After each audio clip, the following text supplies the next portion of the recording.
Episode 12.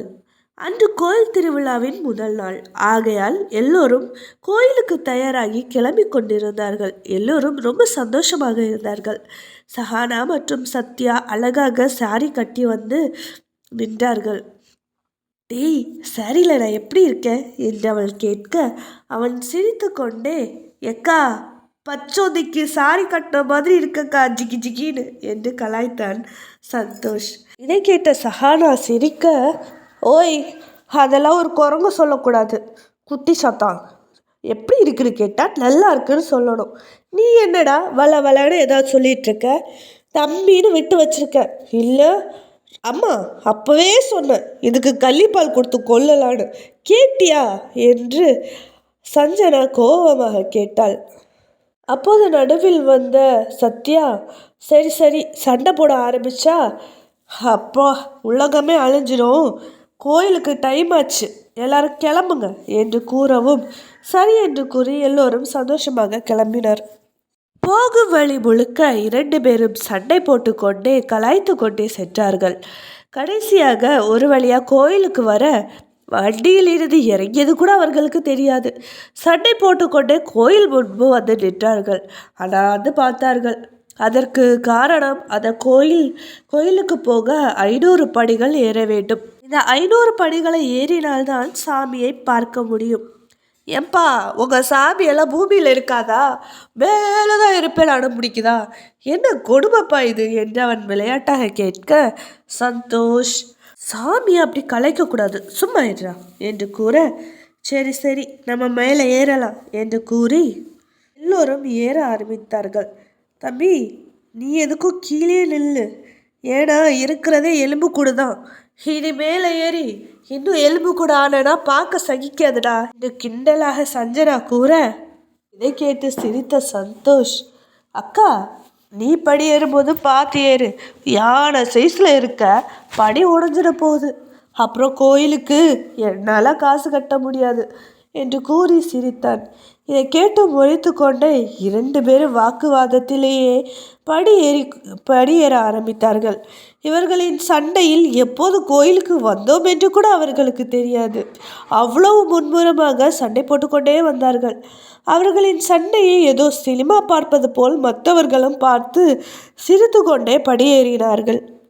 ஒரு கட்டத்தில், போதும் போதும் 2 பேரும் சண்டையை நிறுத்துங்க, நீங்கள் 2 பேரும் சண்டை போட்டு கோயிலுக்கு வந்தாச்சு, இனிமேல் நீங்கள் சண்டை போட்டுட்டு இருந்தீங்கன்னு வைங்க, கோயிலில் இருக்க சாமி கூட ஓடி போயிடும்டா என்று சிரித்து கொண்டே சஹானா கூற, சஹானா சொன்னதை கேட்ட பிறகுதான் 2 பேரும் சுயநினைவுக்கு வந்து திரும்பி பார்த்தார்கள். ஆகா, கோயிலுக்கு வந்துட்டோமா, எப்போ 500 படி நம்ம ஏறணும், ஒன்றும் தெரிய மாட்டேங்குதே என்று சந்தோஷ் கூற, குரங்கு என்று அவள் கூறினாள். அவன் சிரித்தான். சரி என்று கூறி அவர்கள் உள்ளே போகும் நேரம், அங்கே நில்லுங்க என்று ஒரு சத்தம் கேட்டது. எல்லோரும் திரும்பி பார்க்க அங்கே ஒரு கோயில் பூசாரி நின்று கொண்டிருந்தார். அவர் தீயாய் முறைத்து கொண்டிருந்தார் சந்தோஷை. அவர் அவரை பார்த்து, இவன் ஒரு தீய சக்தி, இந்த கோயிலுக்குள்ளே வரக்கூடாது, இவன் மட்டும் இந்த கோயிலுக்கு வந்துட்டானா இந்த கோயிலே அழிச்சிரும், எல்லாரும் நம்ம கீழே விழுந்து செத்துடுவோம், இவன் வரக்கூடாது, உள்ள வரக்கூடாது என்று கூறினார். இதை கேட்ட சந்தோஷ், என்ன சொல்கிறீங்க நீங்கள், நாங்கள் இந்த கோயில் திருவிழாவுக்காக தான் ஊர்லேருந்து வந்திருக்கோம், நீங்கள் என்னென்னா இப்படி பேசிகிட்ருக்கீங்க, என்ன நினச்சிட்டு பேசிகிட்ருக்கீங்கன்னு எனக்கு புரியல என்று அவன் கோபமாக கூற, ஏய் சொன்ன கேட்க மாட்டேன், நீ வரக்கூடாது, இந்த கோயிலை நீ கால் எடுத்து வச்சதே தப்பு, போவெளியில் என்று அவர் கூற, ஹலோ, இந்த கோயில் ஒன்றும் உங்கள் பேரில் எழுதி வைக்கலை, இந்த கோயில் பொதுவான கோயில் தான், யார் வரணும் யார் வரக்கூடாதுன்னு அவங்க தான் டிசைட் பண்ணணும். ஆமாம், என்ன இப்படி பேசுகிறீங்களே, நீங்கள் யார், எதுக்கு இப்படி பேசிகிட்ருக்கீங்க, நீங்கள் என்ன பெரிய இதுவா, பூசாரினா பூசாரி வேலை பாருங்கள், பக்தர்களை விரட்டுறதுக்கு இங்கே எந்த சாமியும் சொல்லலை என்று அவன் கோபமாக கூறினான். இதை கேட்ட சஞ்சனா மற்றும் சஹானா அவனை அமைதிப்படுத்த முயற்சி செய்தார்கள். இங்கே என்ன நடக்கிறது என்று அங்கிருக்கும் யாருக்கும் ஒன்றுமே புரியவில்லை. அந்த பூசாரியின் முகத்தை பார்க்க சஹானா மற்றும் சஞ்சனா முயற்சி செய்தார்கள். ஆனால் அவர்களால் பார்க்க முடியவில்லை. இப்படி கிசுகிசுத்து கொண்டிருந்த எல்லோரின் முகமும் ஒரு நிமிடம் மாறியது. எல்லோரும் ஆச்சரியத்தில் வாயை பிளந்து பார்க்க ஆரம்பித்தார்கள்.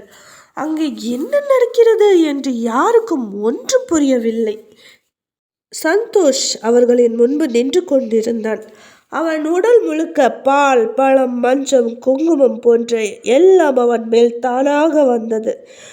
அங்கே சாமிக்கு செய்யும் அத்தனை அபிஷேகமும் இவன் மேல் வந்து விழுந்தது. இதை பார்த்து யாருக்கும் தன் கண்ணை தானாலேயே நம்ப முடியவில்லை.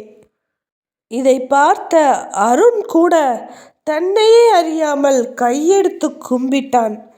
இவன் வெறும் சந்தோஷ் அல்ல, இவன் ஒரு சாமி என்று எல்லோரும் நினைத்தார்கள். இவ்வளவு நேரம் அவனை அசிங்கப்படுத்திய அந்த பூசாரியை அவன் பார்த்து சிரித்தான். அந்த பூசாரிக்கு என்ன நடந்தது என்றே தெரியாமல் உறைந்து போய் நின்றார். அவன் மீது இப்படி ஒவ்வொன்றாக தானாக சாமி கூற்றும் எல்லாம் வரும்போது பயங்கரமான காற்று வீசியது. அதில் கோயில் மணிகள் பயங்கரமாக அடிக்கத் தொடங்கியது. அங்கே சாமிக்கு பூஜை முடியவும் அந்த காற்று நின்று மணி அடிப்பதும் நின்றது. இதை எல்லாரையும் ஆச்சரியப்படுத்தியது. திடீரென்று இது எப்படி நடந்தது என்று யாருக்கும் புரியவில்லை. இது எல்லாருக்கும் புரியாத ஒரு புதிராகவே இருந்தது. சிறிது நேரத்தில் எல்லோரும் அங்கிருந்து கலைந்து செல்ல ஆரம்பித்தார்கள். இதை எல்லோரும் அதிர்ச்சியாக பார்க்கும் நேரம் சந்தோஷ் மற்றும் அவன் கையை கட்டிக்கொண்டு சிரித்து கொண்டே நின்றான். அவன் சிரிப்பை வெறுப்பாக பார்த்தார் பூசாரி. டேய், என்ன வித்த காட்டுறியா? இதெல்லாம் கரெக்டாக நடந்திருக்காது. கண்டிப்பாக நீ தான் ஏதாவது செஞ்சுருப்ப. அது எப்படி கடவுளுக்கு ஊத்துறதெல்லாம் உனக்கு வரும்? நீ நீ ஏதோ ஏதோ மேஜிக் பண்ணுற என்று அவர் பதட்டமாக கூற, அவன் சிரித்து கொண்டே எதுவும் கூறாமல் கையை கட்டிக்கொண்டு அப்படியே நின்று கொண்டிருந்தான். தன் அக்காவும் அம்மாவும் உள்ளே போக சொன்னான். ஆனால் அவன் சிரித்த முகத்துடன், பரவாயில்ல, நான் இங்கே உட்காந்து இயற்கையை ரசிக்கிறேன், நீங்கள் போயிட்டு வாங்க என்று கூற அவர்களும் சரி என்று கூறி உள்ளே சென்றார்கள். சிறிது நேரத்தில் அந்த பூசாரி பயந்து அங்கிருந்து ஓட அவன் சிரித்து கொண்டே அந்த கோயில் படிக்கட்டில் அமர்ந்து இயற்கையை ரசிக்க ஆரம்பித்தான். அப்போது அருண் அவன் குடும்பத்துடன் அங்கு வர அடியில் அமர்ந்திருக்கும் சந்தோஷை நக்கலாக பார்த்து சிரித்தான். கோயில் சாமி மறுபடியும் அபிஷேகத்தை ஆரம்பிக்க சாமிக்கு பால், பழம், மஞ்சள், குங்குமம் என்று எல்லாம் போட்டு அவர் பூஜை செய்ய ஆரம்பித்தார். மறுபடியும் கோயிலுக்குள் ஒரு சலசலப்பு ஏற்பட்டது. என்ன என்று எல்லோரும் வந்து பார்க்க ஆரம்பித்தார்கள். மறுபடியும் காற்று பயங்கரமாக வீச ஆரம்பித்தது. மணிகள் பயங்கரமாக அடிக்க ஆரம்பித்தது. அந்த இடமே கலவரமாக ஆரம்பித்தது. சந்தோஷுக்கு தலை சுற்ற ஆரம்பித்தது. அவன் மயங்கி கீழே விழ போகும் நேரம் அஞ்சனா அவன் கையை பிடித்து கொண்டாள். அவள் பிடிக்கவில்லை என்றால் 500 படிகள் கீழே அவன் உருண்டு போய் விழுந்திருப்பான். அவன் பேச்சு மூச்சு இல்லாமல் இருந்தான். சஞ்சனா அவனை அவள் மடியில் வைத்து கொண்டு கன்னத்தில் தட்டி கொண்டிருந்தாள். டேய் டே சந்தோஷ், கண்ணை திறந்து பாருடா, அக்காவை பாருடா. டே தம்பி, ப்ளீஸ்டா, விளையாடாதடா, கண்ணு தர, எனக்கு ரொம்ப பயமாக இருக்குடா, ப்ளீஸ் கண்ணை திறந்து பாரு, ப்ளீஸ்டா என்று தட்டி கொண்டே அவள் அழ ஆரம்பித்தாள். அவன் எழவே இல்லை. சந்தோஷம் மலரும்.